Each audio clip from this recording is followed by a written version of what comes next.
ხშირად ძალიან კარგი ურთიერთობები, იმიტომ რომ ვიღაცა აფეთქდა და დაანთო კოკონა ცეცხლი, ანუ შეიძლება ძალიან კარგი ურთიერთობა დასრულდეს. ჯერ რომ აფეთქებადი ხარ ხო დაანთე.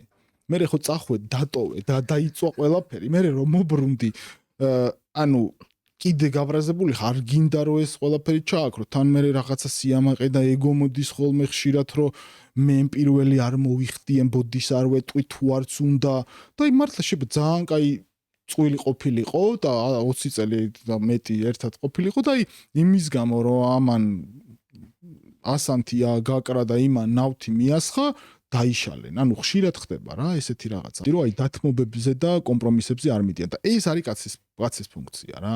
აი ეხა ისე რა ვთქვა ხო, აი კაცის სიტყვა უფრო მძიმეროა და კაცი უფრო რო ლიდერია და ასე შემდეგ. ანუ ურთიერთობაშიც რაღაცნაირად უნდა წაიყვანო. აი რო ატყობ რომ შენი მეგობარი ქალი არის გადარეული რაღაცაზე, თუნდაც შენ არ გეხებოდეს და უბრალოდ აი შენ უნდა დააბალანსო. აი შენმა სიმძიმემ უნდა დააბალანსოს. პასუხისმგებლობას თუნდაც ქალის განწყობა ხასიათზე იღებ შენ რაღაცნაირად. ანუ მინიმუმ ის რო ცუდ ხასიათზე შენ იმაზე იღებ პასუხისმგებლობას, რომ ზედ არ დაასხა ნავთი.